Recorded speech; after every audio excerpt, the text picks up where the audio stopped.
evening. Hello, how are you all? Alright. Right, I'm going to explain a little bit about 1, 2, 3, 4. 1, 2, 3, 4. I'm going to explain a bit about rock and roll here. You're going to hear me playing rock and roll on this guitar with these drums banging away. And what I'm trying to get across to you about guitar playing, a lot of it is bluffing, right? You're kind of bluffing your way through, and you're just giving people a kind of, it doesn't even have to be perfect, it just has to be kind of persistent, right? And what it is, you pick up your guitar and you just do 2 notes or 3 notes, but then put your soul into it, put your hand notes over and over and over and over, and then do it again, kind of like a string up. But then when you're doing it there, come back to first string, like the A string, and just think of it as trying to vary it a little bit, you know. Keep a basic sort of rhythm, a basic number of notes, and then a slight variation on it. And that's it, and just keep it going over and over. That's why rock and roll's so good. Sometimes you can be flash and do amazing things, but sometimes you don't need to be flash. And so I'm saying this instead of singing a song. I mean, I could like sing a blues song, but you've heard so many blues songs that you know them all. You know, you kind of know what they're all going to do, and they have the power because the power comes from the drummer and the bass and the guitarist. It comes from the collective. It don't come from the individual. But what I'm trying to do is show you how the individual can be powerful. So when you listen to this, you think, fucking hell, man, he's right.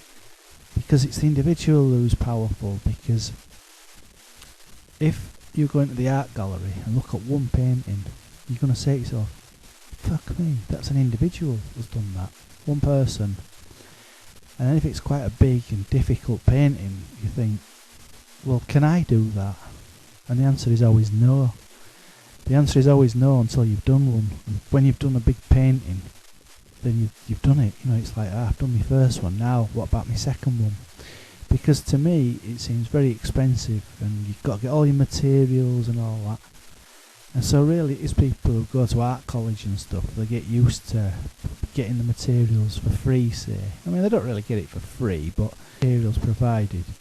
And they do a load of work, and they get the degree, and they've got a portfolio, but then they soon realise when they come to sit in the flat and they're on the dole and they're looking for a job, it's like, well, how am I going to flipping write this? How am I going to paint something now? Because now it's going to cost me, you know. I've got to get a load of paint, and you know, you see these ones like I've seen Dutch painters, and they throw all paint all over the place, man.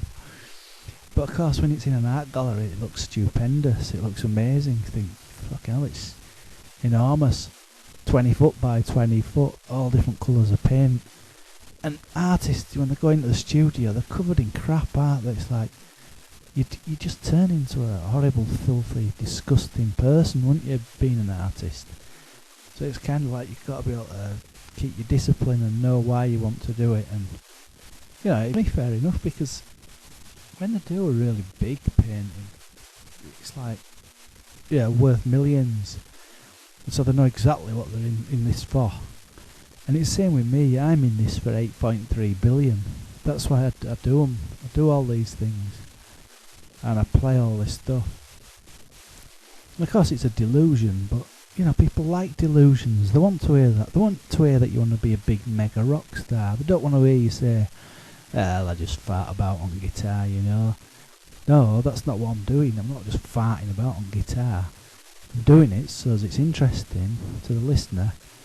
But not just that it's interesting, that it's fucking really interesting. You know, that it's like, wow, right down your neck, right down your throat, whatever you want to call it. Right in your face, or sometimes it can be really quiet, or it could be like listless and boring when you're tired. You know, you can play a really kind of boring guitar playing.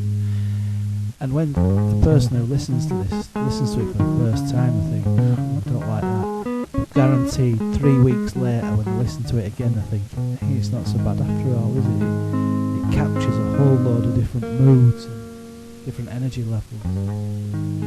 Anyway, what I'm going to do now is I'm going to stop talking and let this guitar just go on a bit, and then it'll be finished and that'll be it. And that's another work of art for me. So, adios, amigos.